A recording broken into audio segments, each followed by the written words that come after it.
தமிழ்நாட்டில் தொடர்ந்து சட்ட ஒழுங்கு மோசமாக இருந்து வருகிறது. மக்கள் தொடர்ந்து பதட்டத்துடன் வாழ்ந்து வருகின்றனர். அதுவும் கடந்த 2 வாரங்களுக்குள் நடந்த பிரச்சனைகள் மட்டும் ஏராளம். அதில் சிலவற்றை நான் இங்கு குறிப்பிடுகிறேன். மார்ச் 2, 2026 நாங்கினேரி அருகே இரட்டை கொலை. பாதிக்கப்பட்டவர்கள் ஜான் மார்க் திரிநாத் கட்டா. இவர் ஒடிசாவை சேர்ந்த தொழிலாளி. இந்த சம்பவத்தின் பின்னால் ஜாதி அல்லது போதை சம்பந்தப்பட்டிருக்கலாம் என்று விசாரிக்கப்படுகிறது. மார்ச் 6, 2026 கோயம்புத்தூரில் வயதான பெண் கொலை. மார்ச் 7, 2026 கும்மிடிப்பூண்டி இலங்கை தமிழர் முகாமில் கொலை செய்யப்பட்டவர் அந்த முகாமின் தலைவர் சிவகுமார். மார்ச் 8, 2026 சிவகங்கை போலீஸ் காவலில் இளைஞர் மரணம்.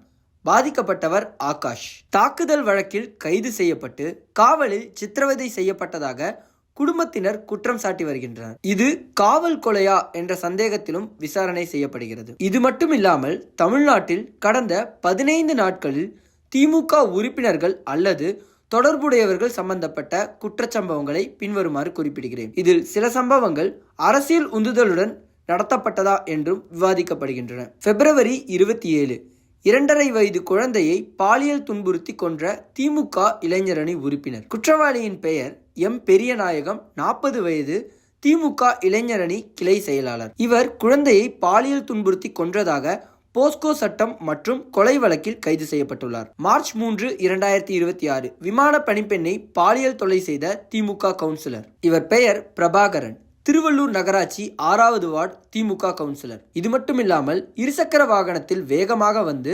15 வயது சிறுமியின் மீது மோதிய இன்ஸ்டா பிரபலம் காசிமேடு மீனவன் கவின். மோதியதோடு மட்டுமில்லாமல் வாக்குவாதம் செய்து சிறுமியின் வயிற்றிலும் பிறப்புறுப்பிலும் எட்டியும் உதைத்துள்ளார். மற்றும் இதை கேட்க வந்த சிறுமியின் தந்தை மற்றும் உறவினர்களையும் தாக்கியுள்ளார். இவர் திமுகவின் இளைஞரணியில் உள்ளார். இதை பார்த்த பலரும் திமுகவின் இளைஞரணியில் உள்ளதால் உதயநிதி ஸ்டாலின் அவர்கள் காப்பாற்றுவார்களா என்று கேள்வியும் எழுப்பி வருகின்றனர். இது கடந்த 15 நாட்களுக்குள் மட்டும் நடந்த சம்பவம். மக்களுக்கு அன்றாட வாழ்க்கையை கடந்து வருவதே இப்பொழுது சிரமமாகியுள்ளது. தவறு செய்தவர்களை இரும்பு கரம் கொண்டு அடக்குவேன் என்று கூறினர். ஆனால் இதுபோன்ற சம்பவங்கள் தொடர்ந்து நடந்து கொண்டேதான் இருக்கிறது. தவறை தட்டி கேட்க வேண்டிய அதிகாரத்தில் உள்ளவர்களே அந்த தவறை செய்யும் போது மக்கள் யாரை தான் நம்புவது என்று அச்சத்தில் இருந்து வருகின்றனர். ஆட்சியில் உள்ள திமுக பிரமுகர்களே இச்செயலை செய்வது மக்களுக்கு மிகப்பெரிய பயத்தை கொடுக்கிறது. இது போன்ற சட்ட ஒழுங்கு சம்பந்தமான பிரச்சனைகள் பற்றி நீங்கள் என்ன நினைக்கிறீர்கள் என்பதை கமெண்டில் சொல்லவும்.